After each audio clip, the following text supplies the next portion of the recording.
नमस्कार, खबरां दे इस बुलेटिन विच तुहाडा स्वागत है। मैं हां रचना सेवक। पहला पेश ने चोणवीआं खबरां। प्रधानमंत्री नरेंद्र मोदी ने कहा है कि भारत कोल विश्व दीआं कई चुनौतियां दा हल मौजूद है। मन की बात प्रोग्राम दौरान प्रधानमंत्री ने पुलाड़ टैक्नोलॉजी अते नवाचार विच भारती नौजवानां दी कीती शलाघा। उपराष्ट्रपति जगदीप धनखड़ अज नवी दिल्ली विखे शिल्प गुरु अते कौमी शिल्पकार पुरस्कार प्रदान करनगे। श्री गुरु तेग बहादुर जी दे शहीदी दिहाड़े नूं समर्पित लुधियाना विखे विचार गोष्ठी दा आयोजन।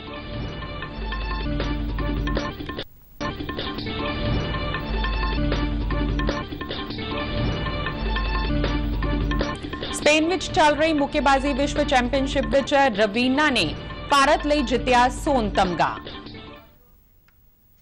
ते हुण खबरां विस्तार नाल। प्रधानमंत्री नरेंद्र मोदी ने कल आकाशवाणी ते अपने मन की बात प्रोग्राम की 95वीं कड़ी विच देशवासियों नाल वख-वख मुद्दों ते विचार सांझे कीते। प्रधानमंत्री मोदी ने पुलाड़ टैक्नोलॉजी अते नवाचार विच भारतीय नौजवानों के योगदान की भी शलाघा कीती अते कहा कि अज साडे देशवासी उन्हां चीज़ां नूं भी संभव बना रहे हैं जिन्हां दी कदे कल्पना नहीं की जा सकती सी।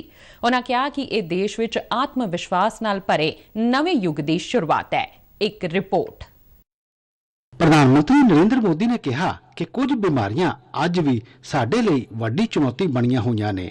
मेडिकल साइंस की दुनिया ने रिसर्च और इनोवेशन के साथ ही अत्याधुनिक टेक्नोलॉजी और उपकरणों के सहारे काफी प्रगति की है, लेकिन कुछ बीमारियां आज भी हमारे लिए बहुत बड़ी चुनौती बनी हुई है। ऐसी ही एक बीमारी है मस्कुलर डिस्ट्रॉफी। ये मुख्य रूप से एक ऐसी आनुवंशिक बीमारी है जो किसी भी उम्र में हो सकती है। इसमें शरीर की मांसपेशियां कमजोर होने लगती हैं। रोगी के लिए रोजमर्रा के अपने छोटे छोटे कामकाज करना भी मुश्किल हो जाता है। ऐसे मरीजों के उपचार और देखभाल के लिए बड़े सेवाभाव की जरूरत होती है। हमारे यहाँ हिमाचल प्रदेश में सोलन में एक ऐसा सेंटर है जो मस्कुलर डिस्ट्रॉफी के मरीजों के लिए उम्मीद की नई किरण बना है। इस सेंटर का नाम है मानव मंदिर। इसे Indian association of muscular dystrophy द्वारा संचालित किया जा रहा है। मानव मंदिर अपने नाम के अनुरूप ही मानव सेवा की अद्भुत मिसाल है। यहाँ मरीजों के लिए ओपीडी 4 साल पहले शुरू हुई थी। मानव मंदिर में करीब 50 मरीजों के लिए बेड्स की सुविधा भी है। फिजियोथेरेपी, इलेक्ट्रोथेरेपी और हाइड्रोथेरेपी के साथ साथ योग प्राणायाम की मदद से भी यहाँ रोग का उपचार किया जाता है। प्रधानमंत्री नरेंद्र मोदी अनुसार ड्रोन के क्षेत्र विच भी भारत तेजी नाल अगे वध रहा है। जब हम टेक्नोलॉजी से जुड़े इनोवेशंस की बात कर रहे हैं तो ड्रोन्स को कैसे भूल सकते हैं। ड्रोन के क्षेत्र में भी भारत तेजी से आगे बढ़ रहा है। कुछ दिनों पहले हमने देखा कि कैसे हिमाचल प्रदेश के किन्नौर में ड्रोन्स के जरिए सेब ट्रांसपोर्ट किए गए। किन्नौर हिमाचल का दूर सुदूर जिला है और वहां इस मौसम में भारी बर्फ रहा करती है। इतनी बर्फबारी में किन्नौर का हफ्तों तक राज्य के बाकी हिस्से से संपर्क बहुत मुश्किल हो जाता है। ऐसे में वहां से सेब का ट्रांसपोर्टेशन भी उतना ही कठिन होता है। अब ड्रोन टेक्नोलॉजी से हिमाचल के स्वादिष्ट किन्नौरी सेब लोगों तक और जल्दी पहुंचने लगेंगे। इससे हमारे किसान भाई बहनों का खर्च कम होगा, सेब समय पर मंडी पहुंच पाएगा, सेब की बर्बादी कम होगी। साथियों, आज हमारे देशवासी अपने इनोवेशन से उन चीजों को भी संभव बना रहे हैं जिसकी पहले कल्पना तक नहीं की जा सकती थी। इसे देखकर किसे खुशी नहीं होगी। हाल के वर्षों में हमारे देश ने उपलब्धियों का एक लंबा सफर तय किया है। मुझे पूरा विश्वास है कि हम भारतीय और विशेषकर हमारी युवा पीढ़ी अब रुकने वाली नहीं है।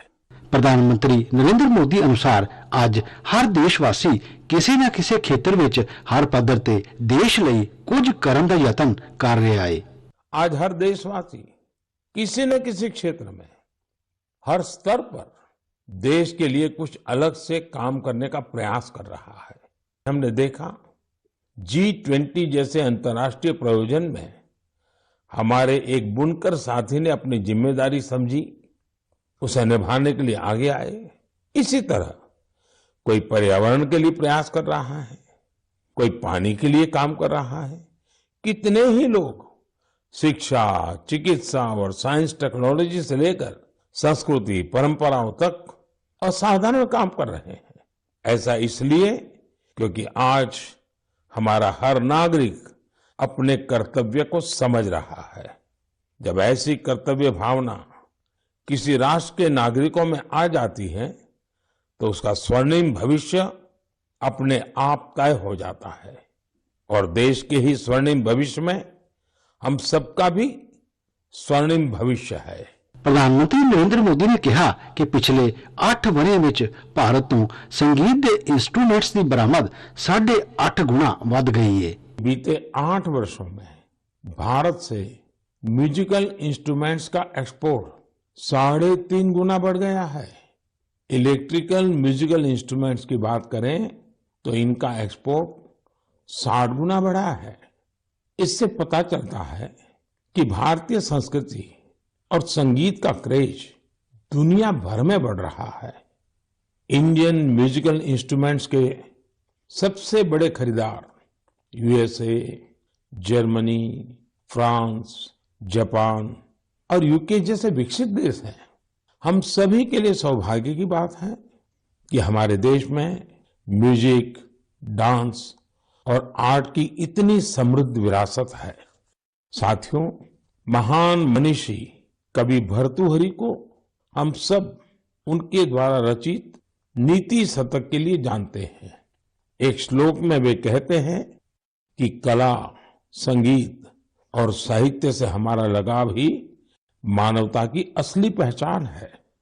वास्तव में हमारी संस्कृति इसे ह्यूमैनिटी से भी ऊपर डिविनिटी तक ले जाती है। वेदों में सामवेद को तो हमारी विविध संगीतों का स्रोत कहा गया है। मां सरस्वती की वीणा हो, भगवान श्री कृष्ण की बांसुरी हो या फिर भोलेनाथ का डमरू, हमारे देवी देवता भी संगीत से अलग नहीं है। हम भारतीय हर चीज में संगीत तलाश ही लेते हैं, चाहे वह नदी की कलकल हो, बारिश की बूंदें हो, पक्षियों का कलरव हो या फिर हवा का गूंजता स्वर। हमारी सभ्यता में संगीत हर तरफ समाया हुआ है। यह संगीत न सिर्फ शरीर को सुकून देता है बल्कि मन को भी आनंदित करता है। संगीत हमारे समाज को भी जोड़ता है। यदि भांगड़ा और लावणी में जोश और आनंद का भाव है तो रविंद्र संगीत हमारी आत्मा को आह्लादित कर देता है। देश भर के आदिवासियों की अलग अलग तरह की संगीत परंपराएं ये हमें आपस में मिलजुल कर और प्रकृति के साथ रहने की प्रेरणा देती है। प्रधानमंत्री अनुसार साडा देश दुनिया ਵਿੱਚ ਸਭ ਤੋਂ ਪੁਰਾਣੀਆਂ ਰਵਾਇਤਾਂ ਦਾ ਘਰ ਹੈ। ਇਸ ਲਈ ਇਹ ਸਾਰਿਆਂ ਦੀ ਜ਼ਿੰਮੇਵਾਰੀ ਹੈ ਕਿ ਅਸੀਂ ਉਹਨਾਂ ਰਵਾਇਤਾਂ ਤੇ ਰਵਾਇਤੀ ਗਿਆਨ ਨੂੰ ਨਾ ਸਿਰਫ ਬਚਾਈਏ ਬਲਕਿ ਉਸ ਨੂੰ ਅੱਗੇ ਵੀ ਵਧਾਈਏ। ਬਿਊਰੋ ਰਿਪੋर्ट दूरदर्शन समाचार। शिल्प गुरु ਅਤੇ ਕੌਮੀ ਸ਼ਿਲਪਕਾਰ ਐਵਾਰਡ ਅੱਜ ਨਵੀਂ ਦਿੱਲੀ ਵਿੱਚ ਪ੍ਰਦਾਨ ਕੀਤੇ ਜਾਣਗੇ। ਕੱਪੜਾ ਮੰਤਰਾਲਾ ਵੱਲੋਂ ਇਹ ਐਵਾਰਡ ਸਾਲ 2017, 18 ਅਤੇ 2019 ਲਈ ਪ੍ਰਦਾਨ ਕੀਤੇ ਜਾ ਰਹੇ ਨੇ। ਇਸ ਮੌਕੇ ਤੇ ਉਪ ਰਾਸ਼ਟਰਪਤੀ ਜਗਦੀਪ ਧਨਖੜ ਮੁੱਖ ਮਹਿਮਾਨ ਹੋਣਗੇ, ਜਦਕਿ ਕੱਪੜਾ ਮੰਤਰੀ ਪਿਊਸ਼ ਗੋਇਲ ਸਮਾਗਮ ਦੀ ਪ੍ਰਧਾਨਗੀ ਕਰਨਗੇ। ਹੈਂਡੀਕ੍ਰਾਫਟ ਵਿਕਾਸ ਕਮਿਸ਼ਨਰ ਦਫ਼ਤਰ ਸਾਲ 1965 ਤੋਂ ਇਸ ਯੋਜਨਾ ਨੂੰ ਲਾਗੂ ਕਰ ਰਿਹਾ ਹੈ। शिल्प गुरु ਐਵਾਰਡ ਸਾਲ 2002 ਵਿੱਚ ਸ਼ੁਰੂ ਕੀਤੇ ਗਏ ਸਨ। ਕੋਰੋਨਾ ਕਾਲ ਕਾਰਨ ਪਿਛਲੇ 3 ਵਰਿਆਂ ਦੌਰਾਨ ਇਹ ਐਵਾਰਡ ਦਿੱਤੇ ਨਹੀਂ ਜਾ ਸਕੇ ਸਨ। शासन ਨੂੰ ਬਿਹਤਰ ਬਣਾਉਣ ਲਈ ਈ ਗਵਰਨੈਂਸ ਤੇ 25ਵੀਂ ਕੌਮੀ ਕਾਨਫਰੰਸ ਕੱਲ ਕਟੜਾ ਵਿੱਚ ਸਮਾਪਤ ਹੋ ਗਈ। ਸਮਾਪਤੀ ਸਮਾਗਮ ਨੂੰ ਜੰਮੂ ਕਸ਼ਮੀਰ ਦੇ ਉਪ ਰਾਜਪਾਲ ਮਨੋਜ ਸਿਨਹਾ ਨੇ ਸੰਬੋਧਨ ਕੀਤਾ। ਇਸ ਮੌਕੇ J&K ਵਿਜ਼ਨ ਦਸਤਾਵੇਜ਼ ਅਤੇ ਜੰਮੂ ਕਸ਼ਮੀਰ ਸਾਈਬਰ ਸੁਰੱਖਿਆ ਨੀਤੀ ਲਾਂਚ ਕੀਤੀ ਗਈ। ਇਸੇ ਸਮਾਗਮ ਦੌਰਾਨ ਸੂਬੇ ਦੇ ਸੂਚਨਾ ਟੈਕਨੋਲੋਜੀ ਵਿਭਾਗ ਅਤੇ ਹਰਿਆਣਾ ਡਾਈਟੈਕ ਵਿਚਾਲੇ ਇੱਕ ਇਤਿਹਾਸਿਕ ਸਮਝੌਤਾ ਵੀ ਕਲਮਬੱਧ ਕੀਤਾ ਗਿਆ। ਉਪ ਰਾਜਪਾਲ ਨੇ ਸਮਾਗਮ ਨੂੰ ਸੰਬੋਧਨ ਕਰਦਿਆਂ ਕਿਹਾ ਕਿ ਵਿਜ਼ਨ ਦਸਤਾਵੇਜ਼ ਅਤੇ ਸਾਈਬਰ ਨੀਤੀ ਜੰਮੂ ਕਸ਼ਮੀਰ ਵਿੱਚ ਨਵਾਚਾਰ ਅਤੇ IT ਅਸਾਸੀਆਂ ਦੀ ਵਰਤੋਂ ਨੂੰ ਹੱਲਾਸ਼ੇਰੀ ਦੇਵੇਗੀ ਅਤੇ ਆਮ ਆਦਮੀ ਨੂੰ ਇਸ ਦਾ ਲਾਹਾ ਮਿਲੇਗਾ। ਰਾਜਪਾਲ ਨੇ ਹਰਿਆਣਾ ਡਾਈਟੈਕ ਨਾਲ ਸਮਝੌਤੇ ਦਾ ਜ਼ਿਕਰ ਕਰਦਿਆਂ ਕਿਹਾ ਹੈ ਕਿ ਇਹ ਈ ਗਵਰਨੈਂਸ ਵਿੱਚ ਬਿਹਤਰੀਨ ਅਭਿਆਸਾਂ ਅਤੇ ਜਾਣਕਾਰੀ ਦੇ ਆਦਾਨ ਪ੍ਰਦਾਨ ਵੱਲ ਅਹਿਮ ਕਦਮ ਸਾਬਿਤ ਹੋਵੇਗਾ। ਹਿੰਦ ਦੀ ਚਾਦਰ ਸ਼੍ਰੀ ਗੁਰੂ ਤੇਗ ਬਹਾਦਰ ਜੀ ਦੇ ਸ਼ਹੀਦੀ ਦਿਹਾੜੇ ਨੂੰ ਸਮਰਪਿਤ ਇੱਕ ਵਿਚਾਰ ਗੋਸ਼ਟੀ ਕਰਵਾਈ ਗਈ। ਰਾਮਲੀਲਾ ਕਮੇਟੀ ਵੱਲੋਂ ਕਰਵਾਏ ਗਏ ਇਸ ਸਮਾਗਮ ਵਿੱਚ ਕੌਮੀ ਘੱਟ ਗਿਣਤੀ ਕਮਿਸ਼ਨ ਦੇ ਚੇਅਰਮੈਨ ਇਕਬਾਲ ਸਿੰਘ ਲਾਲਪੁਰਾ ਮੁੱਖ ਮਹਿਮਾਨ ਵਜੋਂ ਸ਼ਾਮਲ ਹੋਏ। ਗੋਸ਼ਟੀ ਦੌਰਾਨ ਵੱਖ-ਵੱਖ ਧਾਰਮਿਕ, ਸਮਾਜਿਕ ਅਤੇ ਸਿਆਸੀ ਸੰਗਠਨਾਂ ਦੇ ਨੁਮਾਇੰਦਿਆਂ ਨੇ ਸ਼੍ਰੀ ਗੁਰੂ ਤੇਗ ਬਹਾਦਰ ਜੀ ਦੇ ਜੀਵਨ ਤੇ ਚਾਨਣਾ ਪਾਇਆ। ਇਸ ਦੌਰਾਨ ਸਕੂਲੀ ਵਿਦਿਆਰਥੀਆਂ ਨੇ ਸ਼ਬਦ ਗਾਇਨ ਵੀ ਕੀਤਾ। ਇਕਬਾਲ ਸਿੰਘ ਲਾਲਪੁਰਾ ਨੇ ਕਿਹਾ ਕਿ ਕੇਂਦਰ ਸਰਕਾਰ ਵੱਲੋਂ ਘੱਟ ਗਿਣਤੀ ਭਾਈਚਾਰਿਆਂ ਲਈ ਵੱਖ-ਵੱਖ ਯੋਜਨਾਵਾਂ ਚਲਾਈਆਂ ਜਾ ਰਹੀਆਂ ਨੇ ਅਤੇ ਉਹਨਾਂ ਪੰਜਾਬ ਵਿੱਚ ਇਹਨਾਂ ਯੋਜਨਾਵਾਂ ਦੇ ਅਮਲ ਨੂੰ ਤੇਜ਼ ਕਰਨ ਦਾ ਵੀ ਯਤਨ ਕੀਤਾ। ਭਾਰਤ ਦਾ ਸੰਵਿਧਾਨ ਦਾ ਦਿਨ ਉਹਨਾਂ ਨੇ ਮਨਾਇਆ ਤੇ ਇੱਥੇ ਵੀ ਗੁਰੂ ਤੇਗ ਬਹਾਦਰ ਸਾਹਿਬ ਦਾ ਸ਼ਹੀਦੀ ਗੁਰਪੁਰਬ ਮਨਾਇਆ ਜਾ ਰਿਹਾ ਹੈ, ਜਿਨ੍ਹਾਂ ਨੂੰ ਅਸੀਂ ਸਾਰੇ ਹਿੰਦ ਦੀ ਚਾਦਰ ਕਹਿ ਰਹੇ ਹਾਂ। ਸੋ ਇਹ ਪ੍ਰੇਰਨਾਦਾਇਕ ਪ੍ਰੋਗਰਾਮ ਹੈਗੇ ਆ। ਇਹਨਾਂ ਤੋਂ ਗਿਆਨ ਲੈ ਕੇ, ਪ੍ਰੇਰਨਾ ਲੈ ਕੇ ਸਾਨੂੰ ਸਮਾਜ ਨੂੰ ਅੱਗੇ ਵਧਾਉਣਾ ਚਾਹੀਦਾ। MSME ਸਨਅਤਾਂ ਨੂੰ ਵਿਕਸਿਤ ਕਰਨ ਵਿੱਚ ਲੱਗੀ ਸੰਸਥਾ ਲਘੂ ਉਦਯੋਗ ਭਾਰਤੀ ਦੇ ਆਲ ਇੰਡੀਆ ਪ੍ਰਧਾਨ ਬਲਦੇਵ ਭਾਈ ਪ੍ਰਜਾਪਤੀ ਅਤੇ ਜਨਰਲ ਸਕੱਤਰ ਘਨਸ਼ਿਆਮ ਓਝਾ ਦੀ ਅਗਵਾਈ ਵਿੱਚ ਸੰਸਥਾ ਨੇ ਦੇਸ਼ ਭਰ ਤੋਂ ਮਿਲੇ ਬਜਟ ਤੋਂ ਪਹਿਲਾਂ ਦੇ ਸੁਝਾਵਾਂ ਨੂੰ ਕੇਂਦਰੀ ਵਿੱਤ ਮੰਤਰੀ ਨੂੰ ਭੇਜਿਆ ਹੈ। ਲਘੂ ਉਦਯੋਗ ਭਾਰਤੀ ਦੇ ਆਲ ਇੰਡੀਆ ਮੀਤ ਪ੍ਰਧਾਨ ਅਰਵਿੰਦ ਧੂਮਲ ਅਤੇ ਸੂਬੇ ਦੇ ਮੀਤ ਪ੍ਰਧਾਨ ਵਿਕਰਾਂਤ ਸ਼ਰਮਾ ਨੇ ਦੱਸਿਆ ਕਿ MSME ਦੇ ਵਿਕਾਸ ਲਈ ਇਨਕਮ ਟੈਕਸ, GST ਅਤੇ ਬੈਂਕਿੰਗ ਸੰਬੰਧੀ ਸੁਧਾਰਾਂ ਦਾ ਸੁਝਾਅ ਦਿੱਤਾ ਗਿਆ ਹੈ। ਉਨ੍ਹਾਂ ਕਿਹਾ ਕਿ ਨਵੀਂ ਤਕਨੀਕ ਲਗਾਉਣ ਲਈ credit linked capital subsidy scheme ਤਹਿਤ ਵੰਡ ਦੀ ਹੱਦ ਵਧਾ ਕੇ 10 ਕਰੋੜ ਰੁਪਏ ਕਰਨ, ਕੱਪੜਾ ਖੇਤਰ ਨੂੰ ਉਤਸ਼ਾਹਿਤ ਕਰਨ ਲਈ ATUFS ਯੋਜਨਾ ਦੇ ਬਦਲੇ ਇੱਕ ਨਵੀਂ PSI ਯੋਜਨਾ ਨੂੰ ਛੇਤੀ ਤੋਂ ਛੇਤੀ ਨੋਟੀਫਾਈ ਕਰਨ ਅਤੇ ਆਤਮ ਨਿਰਭਰ ਭਾਰਤ ਲਈ ਚੰਗੀ ਤਰ੍ਹਾਂ ਨਾਲ ਜੁੜੇ ਮਾਰਗਾਂ, ਰਾਜਮਾਰਗਾਂ ਤੇ ਬੰਦਰਗਾਹਾਂ ਤੇ ਛੋਟੇ ਕਾਰੋਬਾਰੀਆਂ ਨੂੰ ਸੀਜ਼ ਰੈਟਲ ਮਾਡਲ ਤੇ ਸਨਅਤੀ ਕਲਸਟਰ ਸਥਾਪਿਤ ਕਰਨ ਲਈ ਢੁਕਵੇਂ ਕਦਮ ਚੁੱਕਣ ਦੀ ਸਲਾਹ ਦਿੱਤੀ ਗਈ ਹੈ। ਅਰਵਿੰਦ ਧੂਮਲ ਨੇ ਆਸ ਪ੍ਰਗਟਾਈ ਕਿ ਸਰਕਾਰ ਵੱਲੋਂ ਇਨ੍ਹਾਂ ਸੁਝਾਵਾਂ ਤੇ ਹਮਦਰਦੀ ਨਾਲ ਵਿਚਾਰ ਕਰਦਿਆਂ ਢੁਕਵੇਂ ਕਦਮ ਚੁੱਕੇ ਜਾਣਗੇ ਤਾਂ ਜੋ ਨਿਊ ਇੰਡੀਆ ਦਾ ਸੁਪਨਾ ਸਾਕਾਰ ਹੋ ਸਕੇ। ਗੋਆ ਵਿੱਚ ਚੱਲ ਰਿਹਾ 53ਵਾਂ ਕੌਮਾਂਤਰੀ ਭਾਰਤੀ ਫਿਲਮ ਉਤਸਵ ਅੱਜ ਸਮਾਪਤ ਹੋਣ ਜਾ ਰਿਹਾ ਹੈ। ਫਿਲਮ ਉਤਸਵ ਦਾ ਸਮਾਪਤੀ ਸਮਾਗਮ ਅੱਜ ਸ਼ਾਮ ਪਣਜੀ ਵਿੱਚ ਡਾਕਟਰ ਸ਼ਿਆਮਾ ਪ੍ਰਸਾਦ ਮੁਖਰਜੀ ਸਟੇਡੀਅਮ ਵਿਖੇ ਕਰਵਾਇਆ ਜਾਵੇਗਾ। ਸੂਚਨਾ ਤੇ ਪ੍ਰਸਾਰਣ ਮੰਤਰੀ ਅਨੁਰਾਗ ਸਿੰਘ ਠਾਕੁਰ, ਰਾਜ ਮੰਤਰੀ ਡਾਕਟਰ ਐਲ ਮੁਰੂਗਨ ਅਤੇ ਗੋਆ ਦੇ ਮੁੱਖ ਮੰਤਰੀ ਪ੍ਰਮੋਦ ਸਾਵੰਤ ਸਮਾਪਤੀ ਸਮਾਗਮ ਵਿੱਚ ਭਾਗ ਲੈਣਗੇ। ਇਸ ਤੋਂ ਇਲਾਵਾ ਫਿਲਮ ਜਗਤ ਦੀਆਂ ਉੱਘੀਆਂ ਸ਼ਖਸੀਅਤਾਂ ਵੀ ਇਸ ਸਮਾਗਮ ਦਾ ਹਿੱਸਾ ਬਣਨਗੀਆਂ।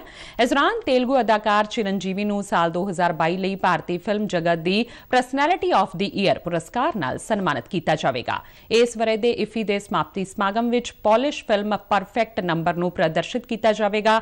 ਇਸ ਦੌਰਾਨ ਫਿਲਮ ਉਤਸਵ ਦੀ best film, best director, best ਅਦਾਕਾਰ ਅਤੇ ਵਿਸ਼ੇਸ਼ ਜਿਊਰੀ ਪੁਰਸਕਾਰ ਵੀ ਦਿੱਤੇ ਜਾਣਗੇ। ਭਾਰਤ ਅਤੇ ਆਸਟ੍ਰੇਲੀਆ ਦੀ ਫੌਜ ਦੀ ਟੁਕੜੀ ਦਾ ਦੁਵੱਲਾ ਸਿਖਲਾਈ ਅਭਿਆਸ ਆਸਟਰਾ ਹਿੰਦ 22 ਅੱਜ ਤੋਂ ਰਾਜਸਥਾਨ ਦੇ ਮਹਾਜਨ ਫੀਲਡ ਫਾਇਰਿੰਗ ਰੇਂਜ ਵਿੱਚ ਸ਼ੁਰੂ ਹੋਵੇਗਾ। ਇਹ ਅਭਿਆਸ 11 ਦਸੰਬਰ ਤੱਕ ਚੱਲੇਗਾ। ਆਸਟਰਾ ਹਿੰਦ ਲੜੀ ਦਾ ਇਹ ਪਹਿਲਾ ਅਭਿਆਸ ਹੈ ਜਿਸ ਵਿੱਚ ਦੋਹਾਂ ਮੁਲਕਾਂ ਦੀਆਂ ਫੌਜਾਂ ਦੇ ਸਾਰੇ ਅੰਗਾਂ ਦੀਆਂ ਟੁਕੜੀਆਂ ਹਿੱਸਾ ਲੈਣਗੀਆਂ। ਆਸਟ੍ਰੇਲੀਆ ਦੀ ਫੌਜ ਦੀ 2nd ਡਿਵੀਜ਼ਨ ਦੀ 13ਵੀਂ ਬ੍ਰਿਗੇਡ ਦੇ ਜਵਾਨ ਅਭਿਆਸ ਵਾਲੀ ਥਾਂ ਤੇ ਪੁੱਜ ਚੁੱਕੇ ਨੇ। ਭਾਰਤੀ ਫੌਜ ਦੀ ਅਗਵਾਈ ਡੋਗਰਾ ਰੈਜੀਮੈਂਟ ਦੇ ਜਵਾਨ ਕਰ ਰਹੇ ਨੇ। ਇਸ ਅਭਿਆਸ ਦਾ ਮੰਤਵ ਹਾਂ ਪੱਖੀ ਫੌਜੀ ਸਬੰਧ ਬਣਾਉਣਾ ਅਤੇ ਇੱਕ ਦੂਜੇ ਦੀ ਚੰਗੀ ਪ੍ਰਕਿਰਿਆ ਨੂੰ ਅਪਣਾਉਣਾ ਹੈ। ਸਪੇਨ ਵਿੱਚ ਚੱਲ ਰਹੀ ਯੂਥ ਮੁੱਕੇਬਾਜ਼ੀ ਵਿਸ਼ਵ ਚੈਂਪੀਅਨਸ਼ਿਪ ਵਿੱਚ ਭਾਰਤੀ ਮਹਿਲਾ ਮੁੱਕੇਬਾਜ਼ ਰਵੀਨਾ ਨੇ ਸੋਨ ਤਮਗਾ ਜਿੱਤਿਆ। 63 ਕਿਲੋਗ੍ਰਾਮ ਭਾਰ ਵਰਗ ਵਿੱਚ ਰਵੀਨਾ ਨੇ ਨੀਦਰਲੈਂਡ ਦੀ ਮੈਗਨ ਡੈਕਲੇਰ ਨੂੰ 4-3 ਦੇ ਫਰਕ ਨਾਲ ਹਰਾਇਆ। ਭਾਰਤ ਨੇ ਇਸ ਚੈਂਪੀਅਨਸ਼ਿਪ ਵਿੱਚ 11 ਤਮਗੇ ਜਿੱਤੇ ਨੇ, ਜਿਨ੍ਹਾਂ ਵਿੱਚ 4 ਸੋਨ, 3 ਚਾਂਦੀ ਅਤੇ 4 ਕਾਂਸੇ ਦੇ ਤਮਗੇ ਸ਼ਾਮਿਲ ਨੇ। ਇਸ ਟੂਰਨਾਮੈਂਟ ਵਿੱਚ 17 ਭਾਰਤੀ ਮੁੱਕੇਬਾਜ਼ ਕੁਆਟਰ ਫਾਈਨਲ ਤੱਕ ਪੁੱਜੇ, ਜੋ ਕਿ ਹੁਣ ਤੱਕ ਦਾ ਸਰਵੋਤਮ ਪ੍ਰਦਰਸ਼ਨ ਹੈ। ਤੇ ਇਸ ਦੇ ਨਾਲ ਹੀ ਖਬਰਾਂ ਦਾ ਇਹ ਬੁਲੇਟਿਨ ਖਤਮ ਹੋਇਆ। ਇਜਾਜ਼ਤ ਦਿਓ, ਨਮਸਕਾਰ।